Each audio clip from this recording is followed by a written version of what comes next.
शुरू करेगा। आज की इस एआईसीसी की प्रेस कॉन्फ्रेंस में मुख्य तौर पर जिन्हें आप और हम सब जानते हैं,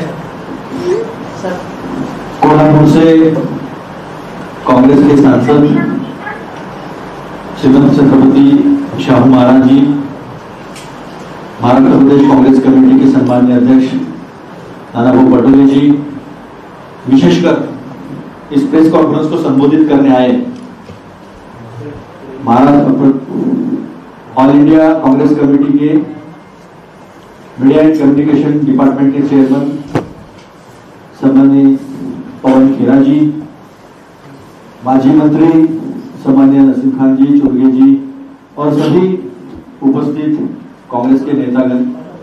जैसा कि आप जानते हैं, महाराष्ट्र की अस्मिता के साथ जिस तरह का खिलवाड़ हुआ है, महाराष्ट्र के मान सम्मान के साथ जिस तरह का खिलवाड़ हुआ है, आज जूते मारो आंदोलन के बाद इस विषय पर आपको संबोधित करने के लिए विशेष रूप से श्रीमंत छत्रपति शाहू महाराज और ऑल इंडिया कांग्रेस कमेटी के चेयरमैन पवन खेरा जी आए हैं। मैं आपके बीच में ज्यादा समय न लेते हुए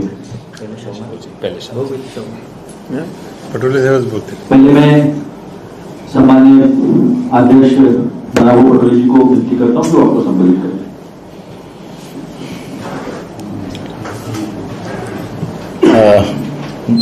मी मराठीच करतो, म्हणजे हिंदी ना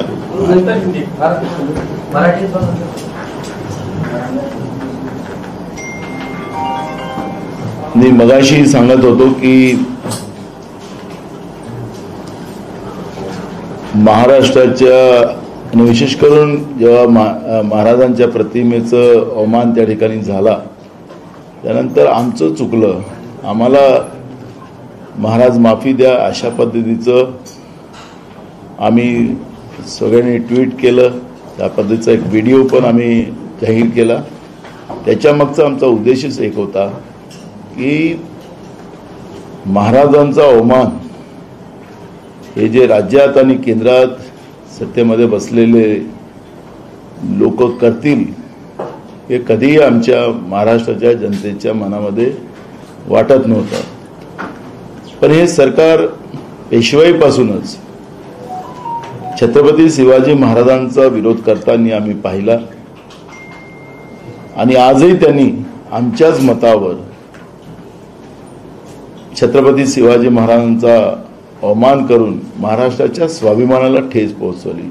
महाराष्ट्राच्या जनतेच्या मनात छत्रपती शिवाजी महाराज हे दैवत महाराष्ट्राच्या जनतेमधलं आणि त्यांचा धडधडीत अपमान त्यांनी केलेला आहे आणि त्याच्यामुळे आजचा जो मोर्चा आमचा होता, आजचा मोर्चा नव्हता, आज खऱ्या अर्थानं ज्या हुतात्म्यांनी महाराष्ट्राच्या एकात्मतेसाठी बलिदान दिलं त्या हुतात्मा स्मारकाला नमन आम्ही गेटवे ऑफ इंडियाच्या जवळ डोलदार आणि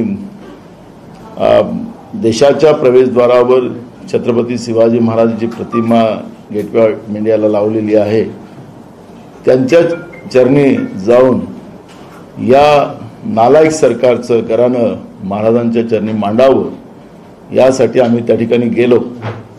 पण सुरुवातीपासूनच आम्हाला विरोध केला गेला। शिवद्रोही व्यवस्था जी राज्यात आणि केंद्रात आहे त्या शिवद्रोही व्यवस्थेने आम्हाला त्या आजच्या कार्यक्रमाला त्यांनी विरोध केला। मला आता माहित नाही की गुन्हे दाखल केले की नाही केले, पण ते करतील, कारण की त्यांना त्यांचा विरोध करणं म्हणजे ते हुकुमशहासारखे वागणारी लोक आहे आणि त्याच्यामुळे त्यांना असं वाटतं की आमचा विरोध कोणीच करायचा नाही।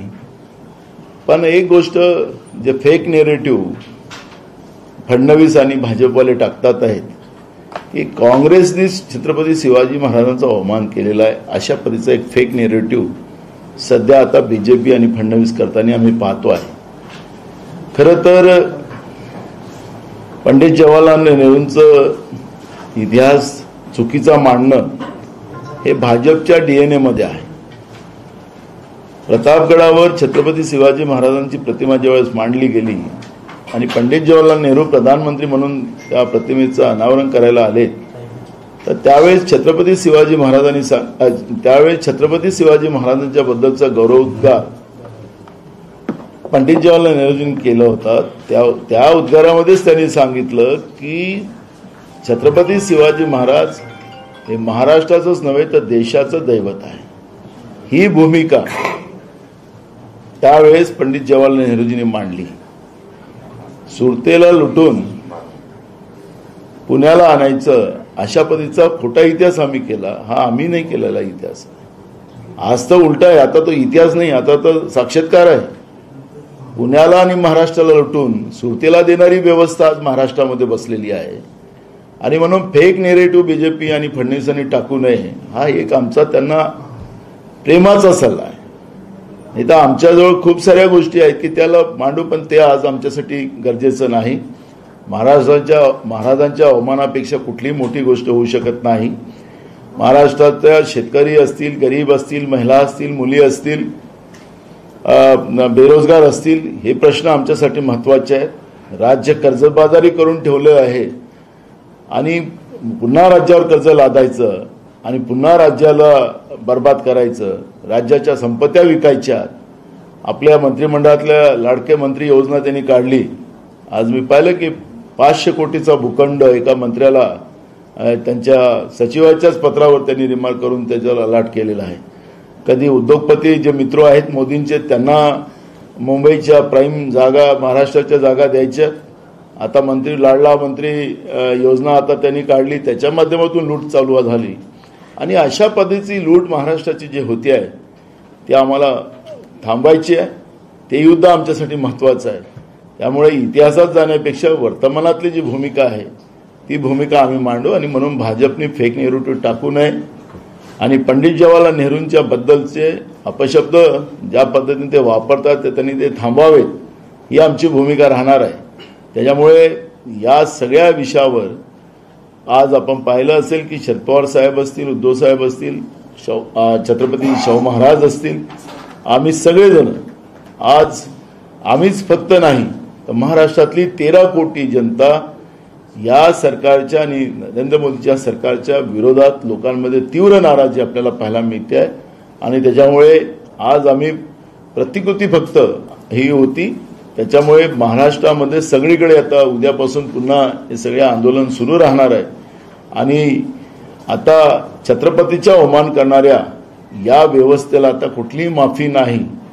त्यांना सत्तेच्या बाहेर गेल्याशिवाय, त्यांना सत्तेतून बाहेर हाकलल्याशिवाय आम्ही शिवप्रेमी आता थांबणार नाही, हा संदेश या निमित्तानं आम्हाला द्यायचा आहे.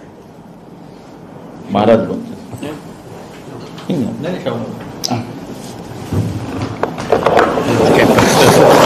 बोलतो.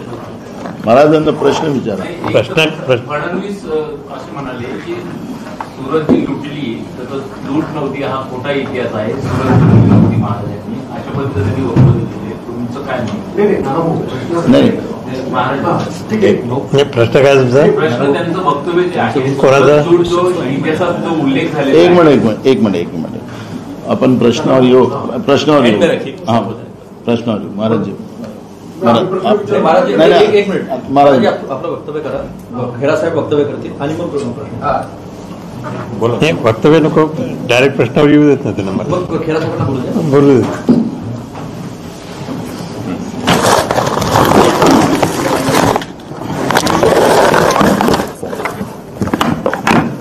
हा सूर्य हा जयद्रथ.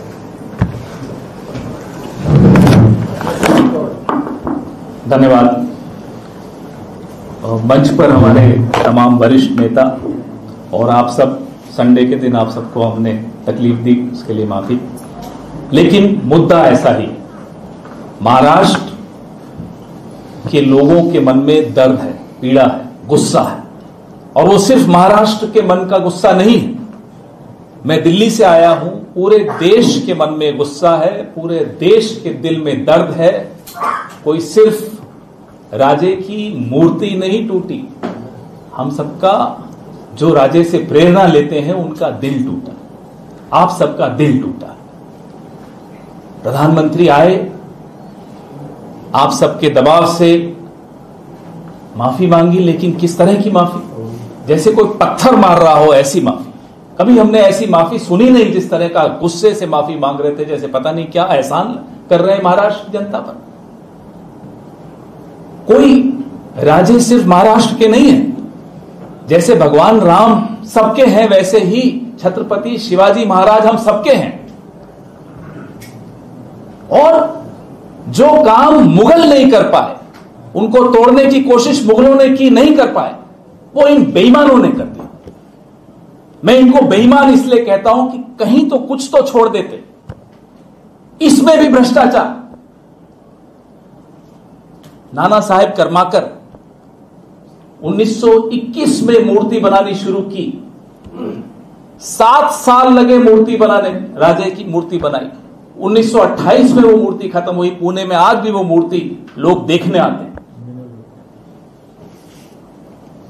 कोई और नाना साहेब कर्माकर को पद्मश्री दिया पंडित जवाहरलाल नेहरू ने 1962 में, वो ऐसी मूर्ति बनी थी। 7 साल लगे उस मूर्ति को बनने। इनको इतिहास नहीं मालूम। मैं मराठी थोड़ी बहुत समझता हूं। नाना पटोले साहब जो बोल रहे थे मुझे समझ में आ रहा था। बिना पढ़े, बिना इतिहास को पढ़े फडणवीस जी बोलने चले आते हैं, पूरी भारतीय जनता पार्टी बोलने चली आती। महाराष्ट्र के साथ धोखा हुआ और धोखा सीधा प्रधानमंत्री ने किया। क्या जरूरत थी? सितंबर में आप किसी को काम देते हो, एक नौसिखिए को काम देते हो, दिसंबर में 3 महीने में मूर्ति बन जाती। जल्दबाजी क्यों थी? क्योंकि लोकसभा का चुनाव, लोकसभा का चुनाव आ रहा था। अयोध्या में राम के साथ भी यही किया। भगवान राम के वहां मंदिर में पानी गिर रहा है, संसद में बाल्टी लगानी पड़ गई। यह हालत है। पेपर लीक, संसद लीक, मंदिर लीक, पुलिया उद्घाटन से पहले गिरने लग गए। ये हमसे 70 साल का हिसाब मांगते हैं। इनकी लगी हुई मूर्ति 70 दिन, 70 हफ्ते नहीं टिक पाती, 7 महीने नहीं टिक पाई। हमसे हिसाब मांगते हैं और कहते हैं 2047 का विजन। अरे छोड़िए 2047 का विजन, कोई पुल तो ठीक बना के दिखाइए। अटल सेतु की हालत देखिए। बात राजे की मूर्ति से कहीं ज्यादा है। बात यह है कि राजे की मूर्ति तो अब गिरी, लेकिन भारतीय जनता पार्टी ने राजे के आदर्शों को बहुत पहले गिरा दिया। जो राजे की सेनापति मुसलमान होंगे, बताइए ये सीखे उनसे कुछ? बहिर्जी नायक, गुप्तचर विभाग का प्रमुख दलित, सीखे हैं क्या उनसे? ये राजे से कुछ ये सीख ही नहीं सकते। राजे से एक से एक उदाहरण राजे की जिंदगी का, राजे के पूरे कार्यकाल का अगर आप सुन लेंगे, पढ़ लेंगे, आप तो सब पढ़े हुए हैं, मंच पे जो बैठे हैं। हमारा सौभाग्य है कि आज हम छत्रपति शाहू जी के साथ बैठे हैं हम। लेकिन पढ़ के अगर आप देखेंगे तो भाजपा को एक दिन बर्दाश्त नहीं कर पाएंगे आप। शिवद्रोही हैं, महाराष्ट्र के साथ की पीठ में छुरा घोंपा है और हम इसे बर्दाश्त नहीं करने वाले। ये राजनीति से बहुत ऊपर की बात है। राजनीति आती रहती, जाती रहती, सत्ता आती है, जाती है, कोई फर्क नहीं पड़ता। लेकिन ये हमारा अस्तित्व है। शिवाजी महाराज को पढ़ते पढ़ते हम बड़े हुए, प्रेरणा लेते हुए बड़े हुए। हमारा अस्तित्व है, ये हमारी नींव है, इस सभ्यता की नींव है। इसके साथ खिलवाड़ नहीं बर्दाश्त होगा। कोई होंगे वो अपने आप को बादशाह समझते होंगे, नरेंद्र मोदी समझें, आके धमका कर माफी मांग कर गए। कैसे बर्दाश्त करेगा महाराष्ट्र का कोई भी व्यक्ति इस तरह की धमकी भरे स्वर से माफी मांग रहे? नहीं चाहिए आपकी माफी, जाइए। किसको सस्पेंड किया आपने? कौन जिम्मेदारी ले रहा है? शिंदे जी आकर कहते हैं हम एक और मूर्ति बना दे। भैया बख्श दीजिए, आपसे हमें कुछ नहीं चाहिए, न कोई उम्मीद है आपसे। आप शिवाजी महाराज की मूर्ति नहीं लगाएंगे, आपको मौका भी नहीं देंगे अब राजे, और राजे चाहते भी नहीं है कि आप उनकी मूर्ति लगाइए। उनके आदर्शों को तोड़ा, उनकी मूर्ति में भ्रष्टाचार किया, और फिर हिम्मत देखिए कि नेवी को बदनाम कर रहे हैं। दिल्ली में जहां से मैं आया हूं, बच्चे मर गए क्योंकि बेसमेंट में पानी घुस गया तो कहते हैं पानी की वजह से मर गए। यहां कहते हैं हवा की वजह से राजे की मूर्ति गिर गई। अरे साहब, राजे के बनाए हुए 300 साल पुराने किले आज तक नहीं गिरे हवा में, और मूर्ति आप नहीं लगा पाए जो कि मजबूत हो, जो कि नहीं गिरे। हवाएं कोई आज से चलनी शुरू हुई हैं। 2014 और 26 मई 2014 से ही हवा चलनी शुरू हुई इस देश में, पहले हवा नहीं चलती थी। वो आजकल एक आपके यहां से आपने भेजी है ना, मंडी में एमपी बनाकर, वो कहती है ना कि आजाद हुआ ही 2014 में भारत। तो हो सकता है हवाएं भी 2014 में ही चलनी शुरू हुई, उससे पहले हवा नहीं चलती थी। मजाक बना दिया इस देश का, इस बात का दुख है। मैं यहां राजनीतिक बात नहीं करूंगा, इलेक्शन से कोई संबंधित बात नहीं करूंगा, लेकिन यह मैं जरूर कहूंगा कि हम सब, आप जितने दुखी हैं, पूरा देश उतना ही दुखी है। आपके दुख में शामिल होने में आया हूं। और महाराष्ट्र के लोग, इस देश के लोग, देश नहीं विदेशों में भी छत्रपति शिवाजी महाराज की प्रेरणा कोई सिर्फ भारत भर में नहीं है, भारत के बाहर भी बहुत है। कोई माफ नहीं करेगा इनको, आने वाली पीढ़ियां माफ नहीं करेंगी। ज्यादा समय नहीं लूंगा, आपको सवाल शाहूजी महाराज से भी पूछने हैं, नाना भाऊ से भी पूछने हैं, तो आपके सवालों का स्वागत है।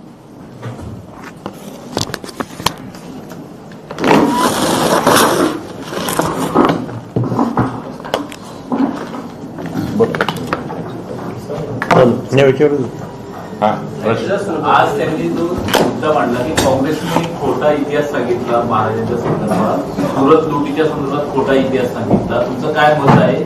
आणि नेहरूंनी सुद्धा तशाच पद्धतीने महाराजांचा अपमान केला होता.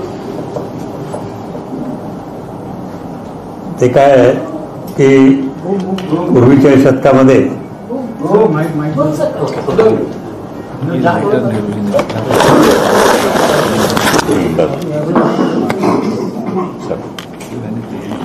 पूर्वीच्या शतकामध्ये म्हणजे 19व्या शतकामध्ये जो इतिहास लिहिला गेला ते ठराविक लोकच लिहित होते इतिहास, आणि त्यावेळेसपासूनच इतिहासाचा वेगळेपणा आपल्याला दिसून येतोय.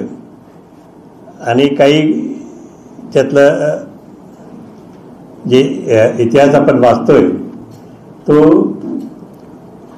योग्य लोकांनी लिहिला पाहिजे, योग्य लोकांकडनं आपण ऐकला पाहिजे, मग त्यातलं सगळं खरं काय ते आपल्याला समजेलच. सुरत लुटी संदर्भात तुमचं काय भूमिका आहे? कारण की महाराजांनी सुरत लुटली नाही याच्याबद्दल त्यांचं म्हणणं आहे. कोणाचं म्हणणं आहे? फडणवीस यांचं नाही, मला फक्त सगळ्यांनाच विचारायचं की खरंच डिस्कवरी ऑफ इंडिया हे पंडित नेहरूंच्या पुस्तकामध्ये काय लिहिलं आहे, कल्पना आहे का? कारण की त्या पुस्तकाचा आधारित फडणवीसांचा आरोप आहे म्हणून विचारतो. बाकी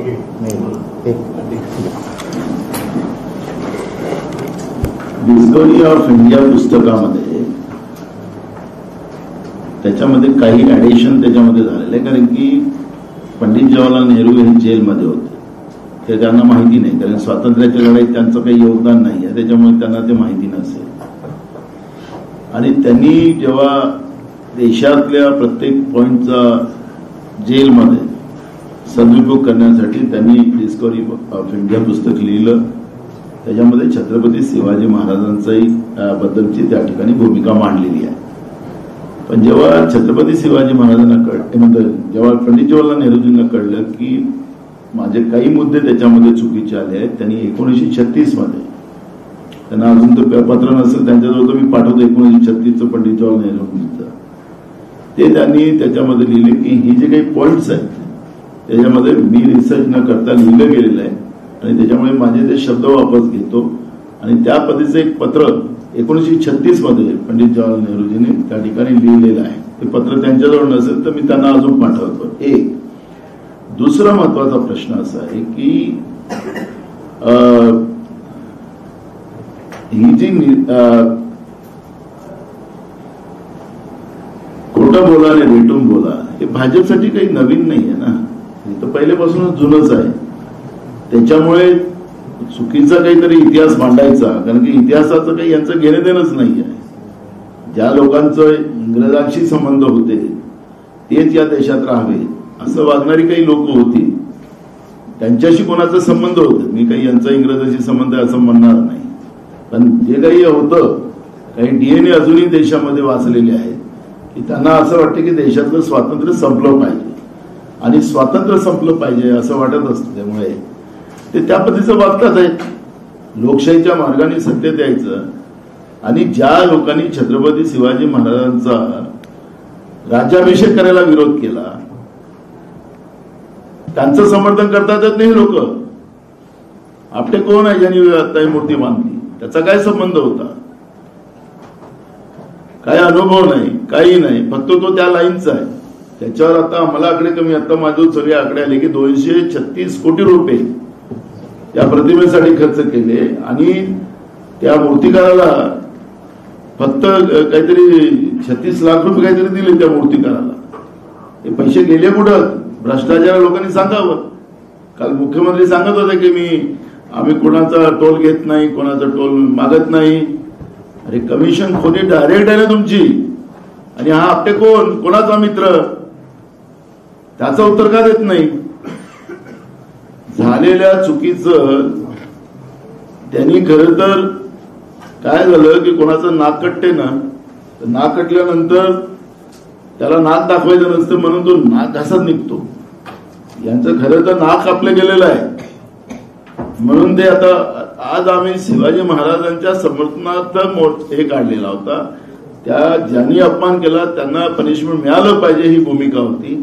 आमच्या मोर्चाला प्रतिमोर्चा काढतात, याचा अर्थ काय? नाक तर कापून टाकलं या लोकांनी, आता राहिलं काय तुमच्याजवळ?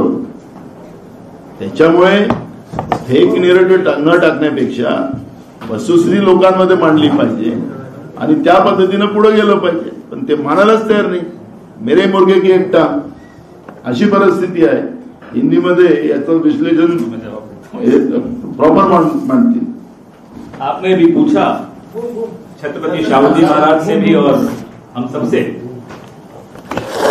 नेहरू जी की किताब से मुझे पहली बात तो बड़ी हैरानी हुई कि देवेंद्र फडणवीस जी पढ़ते भी हैं, पढ़ना आता है उनको, ये मुझे सुनकर अच्छा लगा, लेकिन उन्होंने पूरा नहीं पढ़ा.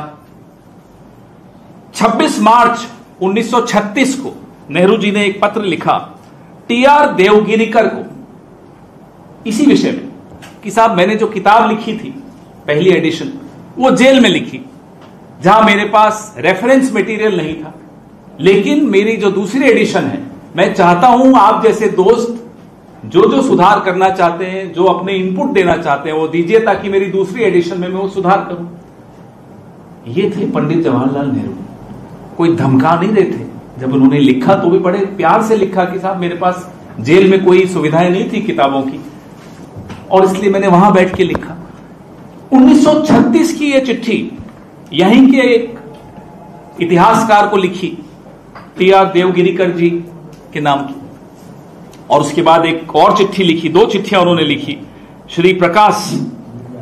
ये 3 मई 1936 को लिखी. उसमें भी उन्होंने पूरा खुलासा किया कि साहब ये मुझे आप इनपुट दीजिए ताकि मैं अगली एडिशन में ये लिख सकूं. तो देवेंद्र फडणवीस जी को बार बार मैं इन सबको यही सलाह देता हूं, नेहरू जी का नाम भी लेने से पहले थोड़ा पढ़ना सीख लीजिए. और ये जो दिल्ली में बैठे हैं अपने आप को बादशाह समझते हैं, एक बौना है. पंडित जवाहरलाल नेहरू इंटेलेक्चुअल जायंट जिसको कहते हैं, एक बौना उनके पांवों की मिट्टी के बराबर नहीं, वो उनसे मुकाबला करने जा रहा है. इसलिए उनकी बातों को आप हंस के टाल दिया कीजिए और फडणवीस जी को जरूर पूछिएगा कि आपने कब पढ़ी थी ये किताब, और 5-6 सवाल उस किताब से मुतल्लिक पूछ लीजिएगा. एक का भी जवाब अगर वो आपको दे दें तो ये चुनौती है.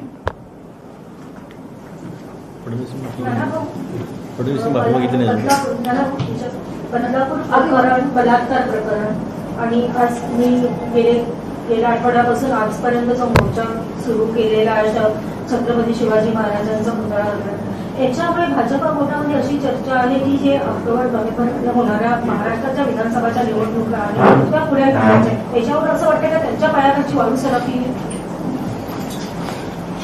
राज्यात त्यांचं सरकार आहे आणि कुठलंही कारण नसताना निवडणुका पुढे ढकलणं म्हणजे भाजप आणि त्यांची सोबती घाबरलेलं असं त्याचा अर्थ लागेल. त्याच्यामुळे पुन्हा ही घाबरट व्यवस्थाचा खरा चेहरा लोकांच्या समोर येईल. तुम्ही बदलापूरचा इश्यू काढला. मी तुम्हाला माहितीसाठी सांगतो की जे मूळ आरोपी आहेत ते आपटे, अजून काय काय नाव, पाटकर,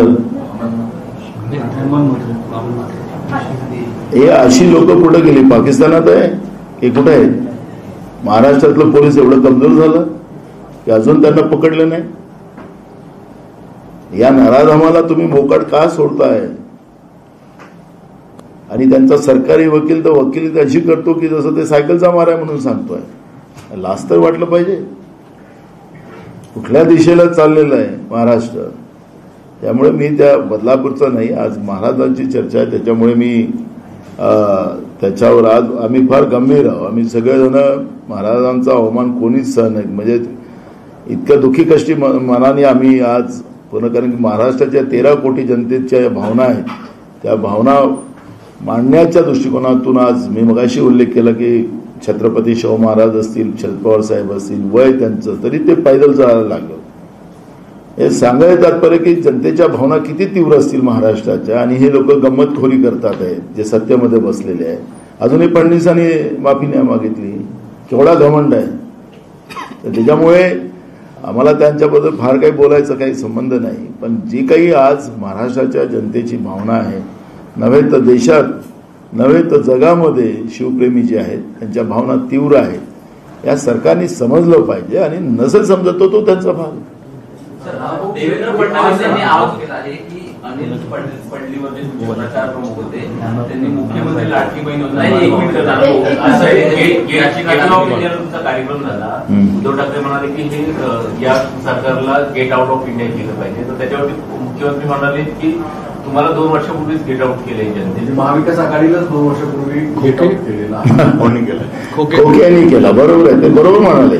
एकनाथ शिंदे एकदम परफेक्ट बोलतात. आजकालचं काय त्यांचं तर ते प्रवचनकारकच झाले आहेत आता, आणि त्याच्यामुळे ते बरोबर म्हणाले. पण कोणी पळवलं? खोक्यांनी पळवलं. आणि खोके कुठून आणले? भाजपजवळ एवढा पैसा आला कुठं? एकनाथ शिंदेजवळ आला पैसा कुठं? 50 कोटी रुपये द्यायचे. त्यामुळे हे कमिशन खोलीच आहे. छत्रपती शिवाजी महाराजांच्या प्रतिमेमध्येही तुम्ही कमिशन खाल्लेलं आहे. हेच खोक्याचं उदाहरण आहे. आता जनतेच्या दरबारात तुम्हाला परवाच्या लोकसभेमध्ये तुम्हाला गेट आउट केलं ना, ते का नाही बोलत आहे तुम्ही? लोकसभेची निवडणूक झाली ना, तर त्याच्यानंतर 2 वर्षाच्या नंतर तर कोणाला गेट आउट केलं? अहो, तेवढा तरी भान ठेवा मुख्यमंत्री महोदय. थोडेसे दिवस आहे. पुढच्या महिन्यामध्ये तुमचं काय करतील काय नाही भाजपवाले अजून तुम्हाला माहिती नाही. पुढचा महिना वाजून वाट बघा सुप्रीम कोर्टाचा काय निकाल येतो. खैरे म्हणताय की शिवरायांचा पुतळा पडला पण अजून राज्यात दंगली कशा काय? चंद्रकांत खैरे म्हणाले शिवरायांचा पुतळा कोसळलाय आणि दंगली कशा? हे बघा, त्यांचं व्यक्तिगत मत असेल, पण छत्रपती शिवाजी महाराजांनी महाराष्ट्रामध्ये आणि देशामध्ये हा संदेश दिला होता की सगळ्या जाती धर्माच्या लोकांनी सामंजस्याने राहावं. स्वतः छत्रपती शिवाजी महाराजांनी स्वतः मुद्दावरून उल्लेख करतो आहे, त्यांचा अवमान त्यांच्या राहत्यांनी झालेला आहे. त्यांचा राज्याभिषेक केला जात नव्हता. गागाभट कशाने, हाताच्या अंगठ्याने केला राज्याभिषेक, कशाच्या हाताने कशाने केला हे माहीत आहे. शिवाजी महाराजांनी, छत्रपती शिवाजी महाराजांनी जो अवमान सहला राज्याच्या जनतेसाठी, आणि तोच संदेश आम्ही घेऊन जातो. आम्हाला दंगली करून घ्यायच्या नाही महाराष्ट्रात. आम्हाला सगळ्यांना गुण्यागोविंदानं नांदवायचं आहे. त्यामुळे महाराष्ट्र, छत्रपती शिवाजी महाराजांचा महाराष्ट्र हा नेहमी एकात्मतेचा संदेश देणारा राहणार आहे. सर, ते महाराष्ट्राचे अनिल पडलीवरचे तुमचे प्रचार प्रमुख होते, त्यांनी लाडकी बहीण योजना बनवावी यासाठी हायकोर्टामध्ये याचिका दाखल केल्या आहे. फडणवीसांचा आरोप आहे. माझा प्रचार प्रमुख नव्हता. त्यांचा रेकॉर्ड, त्यांचं काय, त्यांचं बॅलन्स बिघडलं असं दिसतं. त्यांच्याकडे हिशोब देण्याचं काम मी दिलेलं होतं. आता आम्हाला सीए वगैरे राहतात नाही हे लोक, हे अशी लोक ठेवावं लागतात की हिशोब द्यायला जायला ते, कारण की आता निवडणूक आयोगाचं सगळं ऐकावं लागतं ना. आम्ही आमच्या मंत्र्याकडे पीएस होते, तर पीएस हे काही पार्टीचा माणूस नसतो, एखादा कोणीतरी ठेवतो पीएस. तसं आहे. काँग्रेस पक्षाचा एक साधा मेंबर सुद्धा ते नाहीत. त्याच्यामुळे ते आमच्या पक्षाचे मेंबर नसताना ते काँग्रेस पक्षाचे, ते आमच्याजवळ असे खूप लोक आहेत, त्यांच्याजवळही असे लोक आहेत. तर त्याच्यामुळे मी त्या दिवशीच सांगितलं, आम्ही लाडक्या बहिणीची योजनेचा आमचा काँग्रेसचा कधी विरोध राहिला नाहीये, पण याच्यापेक्षा चांगली योजना आम्ही अजूनही सांगतो, रिपीट करतो. राहुल गांधीजींनी जे कर्नाटक, तेलंगणा, हिमाचल अशा अनेक राज्यात ज्या ठिकाणी काँग्रेसचं सरकार आहे तिथं महालक्ष्मी योजना जे सुरू आहे याच्यापेक्षा चांगली आहे. ती योजना आमचं सरकार आल्यानंतर चालू करू. या योजनेचा विरोध करायचं कारणच नाही. काँग्रेसकडून हे स्पष्ट भूमिका मांडली आहे. पण तुम्हाला कसं आहे, तुमच्या यांचा जो दुसरा मुद्दाच नाही. अहो, लाडक्या दाजी तरी बघा ना, त्यांचे जे आत्महत्या करतात आहे शेतकरी, तरुण पोरं करतात आहेत, नोकरी लागत नाही म्हणून. महागाई वाढलेली आहे, लाईटचं बिल भरायला करंट लागायला लागला आता बहिणींना. हे अजून खूप साऱ्या गोष्टी आहेत, त्यांना त्याच्यातच नाचा तुम्ही. गुड फील तिथंच ठेवा, चांगलं आहे. ते फील गुडच मध्ये राहा तुम्ही लोक. माझा प्रश्न महाराजांसाठी आहे की ज्या प्रकारे शिवाजी महाराजांच्या वती ज्या प्रकारे त्यावरून राजकारण सुरू आहे, तर शिवाजी महाराजांची वंशाची म्हणून तुम्हाला काय प्रश्न आहे? राजकारण जे सुरू आहे हे राजकारण नक्की सुरू आहे असं तुम्हाला वाटतं का? ही पहिली गोष्ट.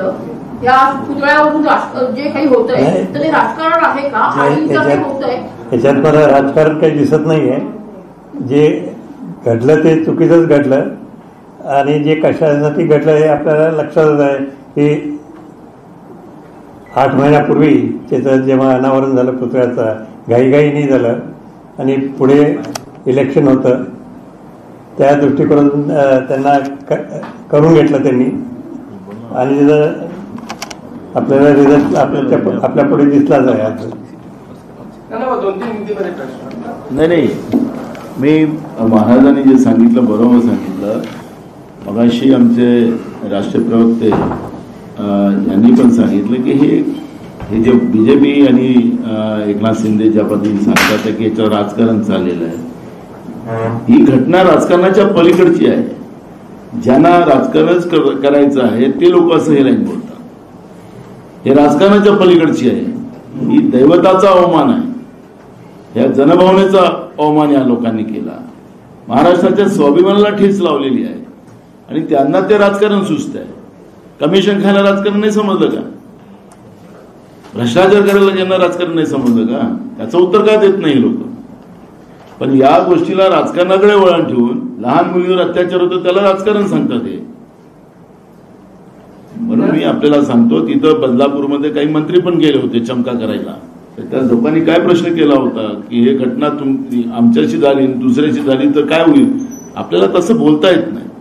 आखरी लोकांच्या जनभावना, लोकशाहीमध्ये जनभावना ह्या महत्वाच्या असतात आणि जनभावनेला हे लोक राजकारण समजत असतील तर मग यांच्यासारखं गेंड्याच्या कात्रीपेक्षा जाड असलेल्या भावना यांच्या, त्याला काय आता बोथट झालेल्या आहेत त्यांच्या भावना.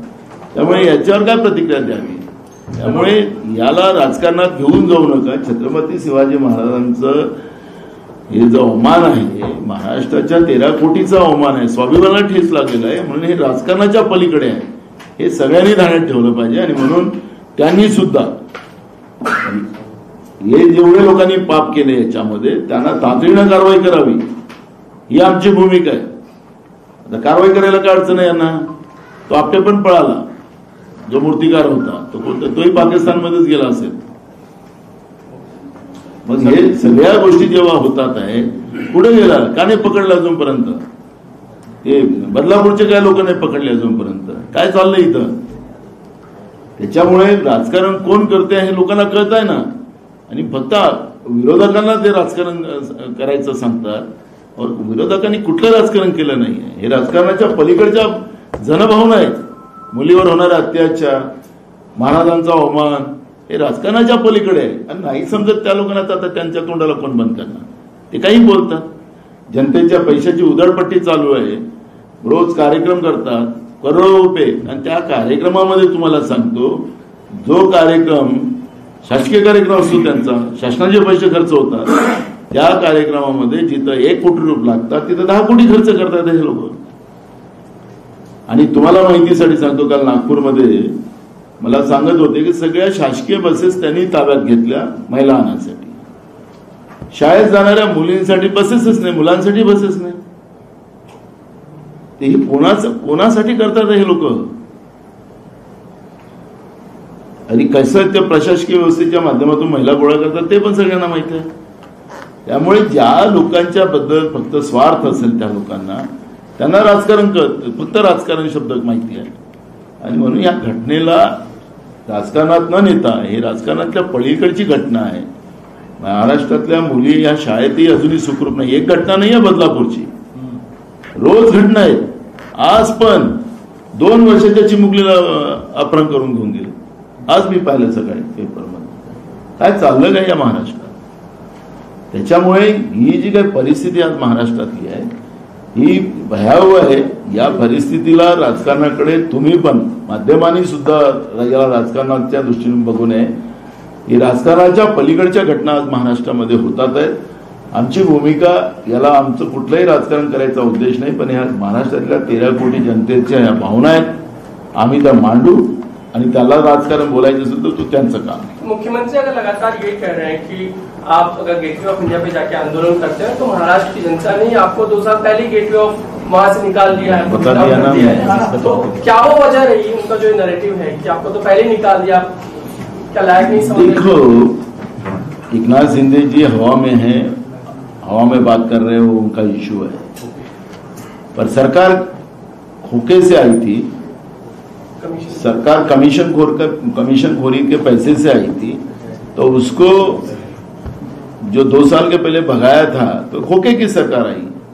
तो खोके की सरकार के बाद महाराष्ट्र में लोकसभा के चुनाव भी हो गए.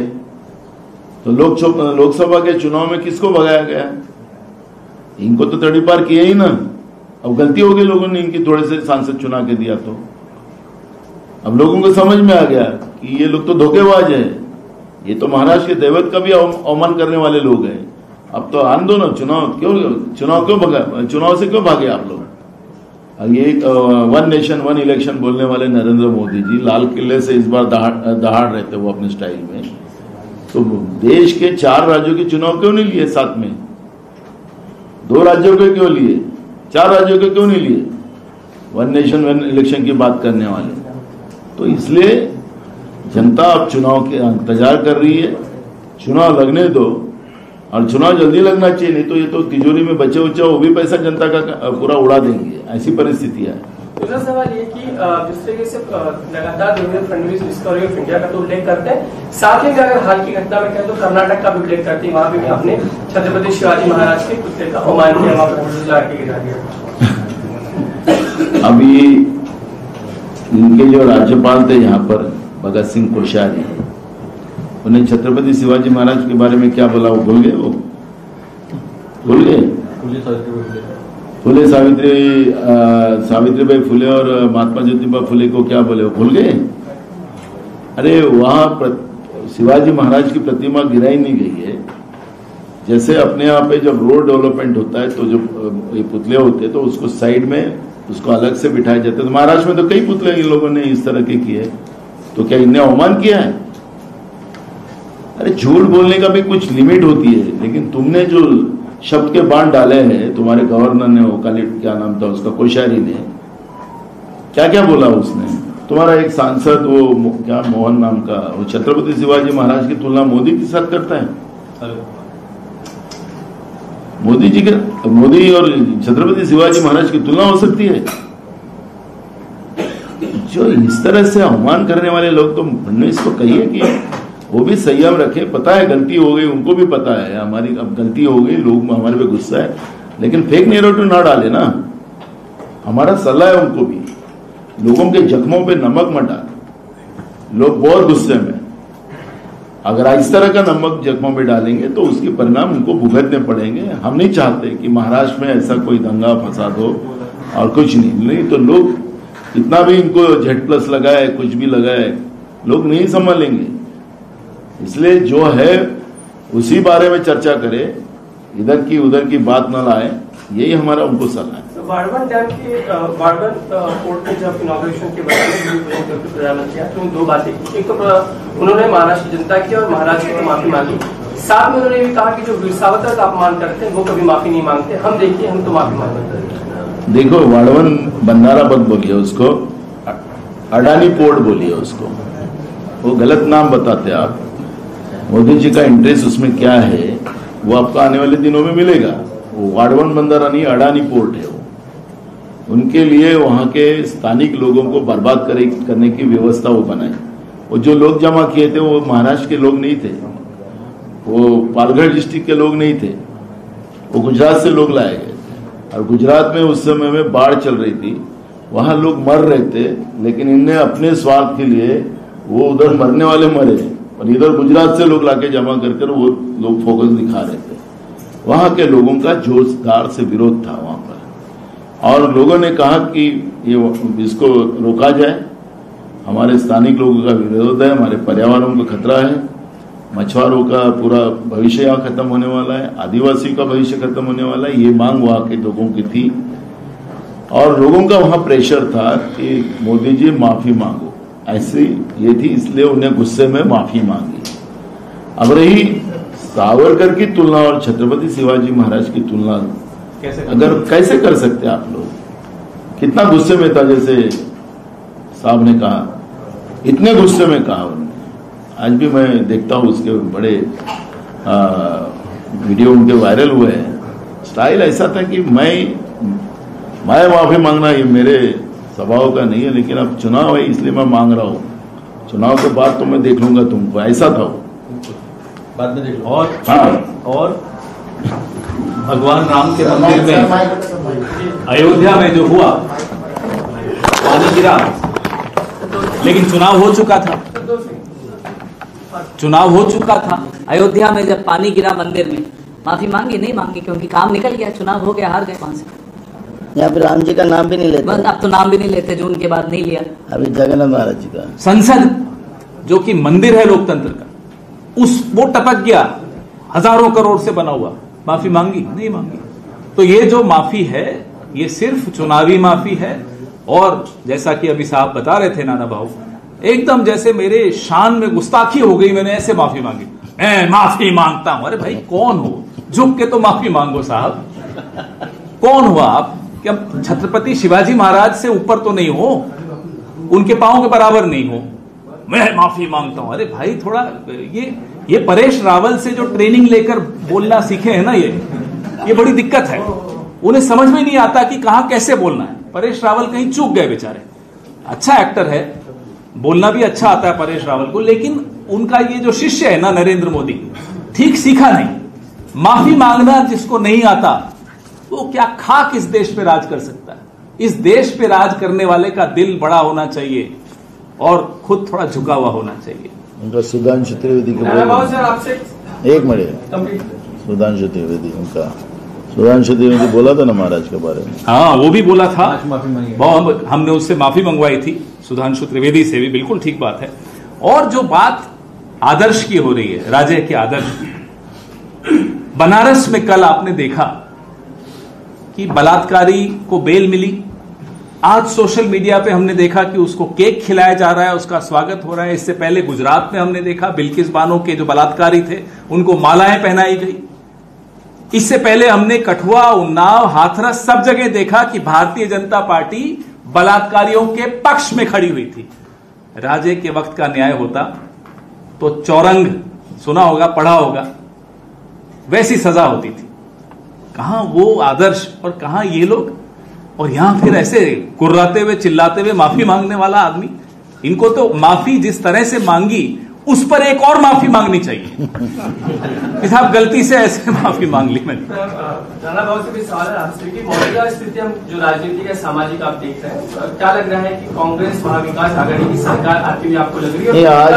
आज सब्जेक्ट ये नहीं है, आज सब्जेक्ट सिर्फ छत्रपति शिवाजी महाराज के अवमान का है, और ये महाराष्ट्र कभी भी माफ नहीं करेगा और देश माफ नहीं करेगा, यही है।